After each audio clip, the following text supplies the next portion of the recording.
નમસ્તે વિદ્યાર્થી મિત્રો, હાર્દિક સર એકેડમી યુટ્યુબ ચેનલમાં આપ સૌનું ખૂબ ખૂબ સ્વાગત છે। આજનો જે વિડીયો છે એમાં આપણે ચર્ચા કરીએ 6 નવેમ્બરના તમામ અગત્યના કરંટ અફેર।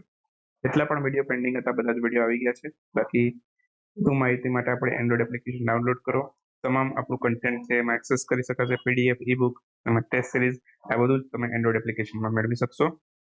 શરૂ કરીએ આજનો વિડીયો 6 નવેમ્બરના કરંટ અફેર। અને જેટલા પણ આજ સુધીમાં પેન્ડિંગ વિડીયો હતા બધા આજે છેલ્લો 6 નવેમ્બરનો વિડીયો છે, આજે 6 નવેમ્બર છે તો તમામ વિડીયો આવી ગયા છે। હાલમાં જ કયા દેશે માર્ક 5 નામની નવી મિસાઇલ છે એ ભારતને આપી છે? તો આ બરાક મિસાઇલ તરીકે પણ ઓળખાય છે। આ બરાક મિસાઇલ કયા દેશે ભારતને આપી છે? આ મિસાઇલ છે ઇઝરાયલ છે એને ભારતને આપી છે। આન્સર આવશે ઇઝરાયલ। હાલમાં જ ઇઝરાયલ દ્વારા માર્ક 5 એટલે કે બરાક મિસાઇલ છે એ ભારતને આપવામાં આવી છે અને આપવાનો નિર્ણય કર્યો છે। તો ઇઝરાયલ ઘણા કારણોથી ચર્ચામાં છે, જોઈએ એક પછી એક મુદ્દા। ઇઝરાયલે હમાસ દ્વારા કરવામાં આવેલા હુમલાનો જવાબ આપવા માટે એક ઓપરેશન કર્યું, તો આ ઓપરેશનનું શું નામ છે? Operation iron sword. એક હમાસે મિશન કર્યું હતું ઇઝરાયલ ઉપર, 5000 મિસાઇલ છોડી હતી। એ મિસાઇલનું એ ઓપરેશનનું નામ શું હતું? ઓપરેશન અલ અક્સા ફ્લડ। એના રિસ્પોન્સમાં ઇઝરાયલે આ મિશન કર્યું હતું, ઓપરેશન આયર્ન સ્વોર્ડ। ઇઝરાયલની અંદર જે ભારતના નાગરિકો ફસાયેલા છે, અત્યારે ત્યાં યુદ્ધ જેવી પરિસ્થિતિ છે, તો ત્યાં ભારતના જે નાગરિકો ફસાયેલા છે એને કાઢવા માટે, ભારતમાં પરત લાવવા માટે ભારત સરકારે જે ઓપરેશન શરૂ કર્યું એનું નામ છે ઓપરેશન અજય। અને ઇઝરાયલ છે બીજું પણ ઘણું ભારતને આપવાનું છે। સ્પાઇક નામની long range anti tank guided missile છે ભારતને આપશે, અને ઇઝરાયલ છે સ્પાર્ક નામના ડ્રોન છે એ પણ ભારતને આપશે। આ બધા પોઈન્ટ છે યાદ રાખવા જેવા છે, આમાંથી કોઈ પણ ક્વેશ્ચન આવી શકે છે। બ્રિટિશ સંસદીય મંચ એમાં ભારતનું પ્રતિનિધિત્વ કોણે કર્યું છે? તો ભારતના રાજ્યસભાના ઉપસભાપતિ છે હરિવંશ નારાયણસિંહ। આ યાદ રાખજો, બહુ ઓછા ન્યૂઝમાં હોય છે, તો અહીંયા એમને ખાસ યાદ રાખીશું, હરિવંશ નારાયણસિંહ રાજ્યસભાના ઉપસભાપતિ। તો એમણે આમાં ભારતનું પ્રતિનિધિત્વ કર્યું બ્રિક્સ સંસદીય મંચમાં। તો આનું આયોજન છે સાઉથ આફ્રિકાના જોનસબર્ગમાં થયું હતું, અને બ્રિક્સ સમિટ છે એ પણ સાઉથ આફ્રિકાના જોનસબર્ગમાં થઈ હતી। તો અહીંયા બ્રિક્સ સંસદીય મંચ છે એમાં ભારતનું પ્રતિનિધિત્વ આપણા રાજ્યસભાના ઉપસભાપતિ હરિવંશ નારાયણ સિંઘે કર્યું હતું। બાકી હવે પછીની બ્રિક્સ સમિટ 2024માં થશે, એ રશિયાના કઝન શહેરમાં થશે। બ્રિક્સની અંદર કુલ 6 નવા સદસ્યોનો ઉમેરો કરવામાં આવેલો છે। કયા કયા છે? Egypt, Iran, Saudi Arab, UAE, Ethiopia અને Argentina. Ethiopia, Argentina, Iran, Egypt, Saudi Arab અને યુએઈ। ડાબી તો આરામથી યાદ રહી જાય, સાઉદી અરબ, યુએઈ, બરાબર। બાકી રહ્યા ઈરાન, ઇજિપ્ત અને ઇથોપિયા, આર્જેન્ટિના। અને આ બધા દેશો ક્યારે સદસ્યતા ગ્રહણ કરશે? તો કે 1 જાન્યુઆરી 2024। હાલમાં ચર્ચામાં રહેલ રોડ ટેપ યોજના છે, આ કઈ તારીખ સુધી એક્સટેન્ડ કરવામાં આવી છે? તો રોડ ટેપ યોજનાને 30 જૂન 2024 સુધી એક્સટેન્ડ કરવામાં આવી છે। તો રોડ ટેપ યોજના છે ઓકે 30 સપ્ટેમ્બર 2023ના રોજ સમાપ્ત થવાની હતી, હવે આને 30 જૂન 2024 સુધી એક્સટેન્ડ કરી દેવામાં આવી છે। આનું પૂરું નામ છે scheme for remission of duty and taxes on exported product યોજના, બરાબર। બાકી નાણાં મંત્રાલયના રેવન્યુ ડિપાર્ટમેન્ટ અંતર્ગત આ યોજના ચાલે છે। યોજનાની શરૂઆત 1 જાન્યુઆરી 2021માં થઈ હતી, બસ યાદ રાખો તો ચાલશે। હાલમાં જ કયા દેશની ક્રિકેટ ટીમે 3000 સિક્સ લગાવી અથવા 3000 છક્કા લગાવી અને ક્રિકેટમાં નવો ઇતિહાસ રચ્યો છે? તો આ ભારતની ટીમે કર્યું છે। ભારતે 3000 સિક્સ લગાવી અને ક્રિકેટમાં નવો ઇતિહાસ રચ્યો છે, બરાબર। અને ત્યારબાદ વેસ્ટ ઇન્ડિઝ છે એ આપણી પાછળ છે, 2953 છક્કા એમણે લગાવેલા છે। ભારતે 3000 છક્કા લગાવી અને આવું કરનાર સૌથી પહેલી ટીમ બની છે, બરાબર। અને આ સિદ્ધિ એને ક્યારે હાંસલ કરી 3000 છક્કા લગાવવાની? તો ઓસ્ટ્રેલિયા વિરુદ્ધ જે મેચ રમાઈ હતી એ મેચમાં ભારતીય ક્રિકેટ ટીમે આ સિદ્ધિ હાંસલ કરી છે, બરાબર। બાકી હમણાં જ ભારતીય ટીમે છે પોતાની સૌથી મોટી જીત નોંધાવી હતી, બરાબર, અને એ શ્રીલંકા વિરુદ્ધ નોંધાવી હતી। 302 રને આપણે વિજય મેળવ્યો હતો, બરાબર, 302 રને, એ ખાસ યાદ રાખીશું। હાલમાં જ પ્રધાનમંત્રી નરેન્દ્રભાઈ મોદી દ્વારા કયા સ્થળેથી વર્લ્ડ ફૂડ ઇન્ડિયાની બીજી આવૃત્તિનો શુભારંભ કરવામાં આવ્યો હતો? તો વર્લ્ડ ફૂડ ઇન્ડિયાની બીજી આવૃત્તિ આનો શુભારંભ હાલમાં જ કરવામાં આવેલો હતો, અને આનો શુભારંભ કરવામાં આવેલો નવી દિલ્હી ખાતે, આન્સર આવશે નવી દિલ્હી। શુભારંભ કોણે કરાવ્યો હતો? કે પ્રધાનમંત્રી નરેન્દ્રભાઈ મોદીએ। આની અંદર ફોકસ કન્ટ્રી કયું હતું? જાપાન છે આમાં ફોકસ કન્ટ્રી હતું, પાર્ટનર કન્ટ્રી કયું હતું તો કે નેધરલેન્ડ. જાપાન ફોકસ કન્ટ્રી, બરાબર, અને નેધરલેન્ડ છે એ પાર્ટનર કન્ટ્રી હતું. આનું આયોજન છે ખાદ્ય અને પ્રસંસ્કરણ મંત્રાલય દ્વારા કરવામાં આવ્યું હતું અને આનું સૌથી પહેલું સંસ્કરણ છે આ બીજું સંસ્કરણ છે. સૌથી પહેલું છે એ 2017માં થયેલું હતું વર્લ્ડ ફૂડ ઇન્ડિયા. તો ઘણા લાંબા સમય પછી આપણે આનું આયોજન કરી રહ્યા છે વર્લ્ડ ફૂડ ઇન્ડિયા.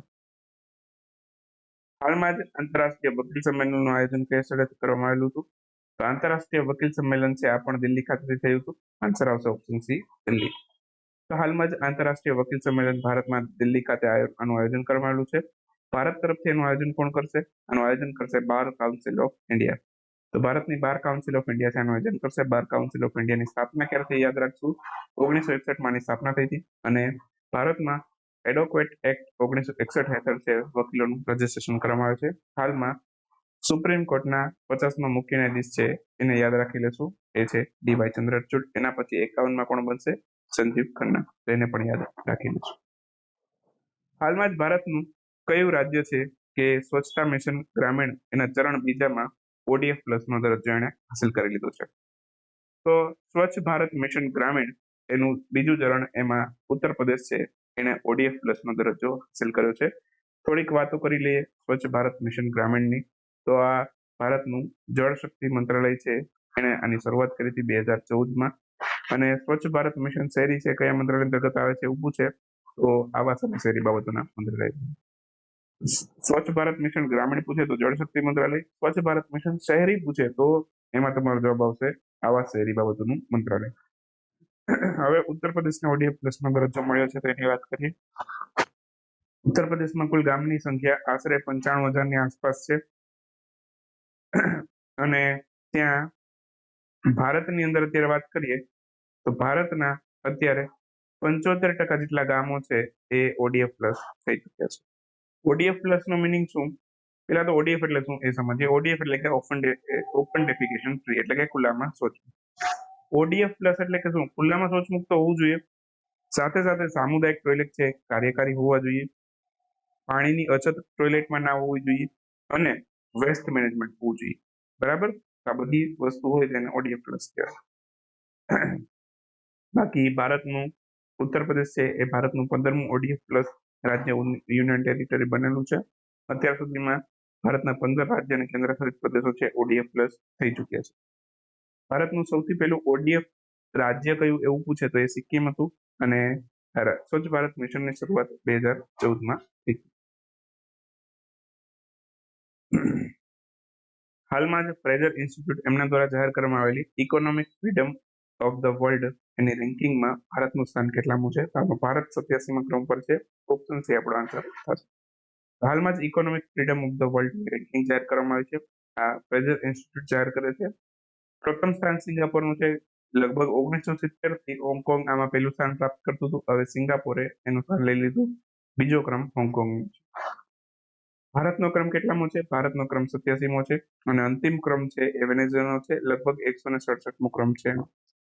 બાકી સિંગાપોરની વાત આવી છે તો સિંગાપોર છે એને ભારત સાથે ન્યાયિક ક્ષેત્રમાં સહયોગ માટે કરાર કરે છે, એ પણ આપણે યાદ રાખીશું. થોડાક વધારે ક્વેશ્ચન જોઈ લઈએ. હાલમાં જ કઈ સંસ્થા દ્વારા સાઉથ નોલેજ શેરિંગ સિરીઝ છે એનું આયોજન કરવામાં આવેલું છે? તો સાઉથ નોલેજ શેરિંગ સિરીઝનું આયોજન વર્લ્ડ બેંકે કર્યું છે અને અત્યારના અધ્યક્ષ કોણ છે? અજય બાંગા. પ્રધાનમંત્રી નરેન્દ્રભાઈ મોદી દ્વારા એના સલાહકારનો કાર્યકાળ વધારવામાં આવ્યો છે. તો પ્રધાનમંત્રીના સલાહકારનો કાર્યકાળ વધ્યો છે. એમનું નામ શું છે? તો એમનું નામ છે અમિત ખરે. તો અમિત ખરેનો કાર્યકાળ વધી ગયો છે. હાલમાં જ કયા મંત્રાલય દ્વારા સરકારી કર્મચારીઓ માટે કેપેસિટી બિલ્ડિંગ પ્લાન લોન્ચ કરવામાં આવ્યો છે?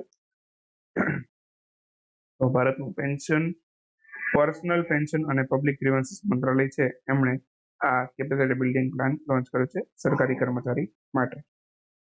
હાલમાં જ અરબ મીડિયા ફોરમ એનું 21મું સંસ્કરણ છે એનું આયોજન કયા સ્થળે કરવામાં આવ્યું છે? તો અરબ મીડિયા ફોરમ છે એનું 21મું સંસ્કરણ UAEના દુબઈમાં થયેલું હતું.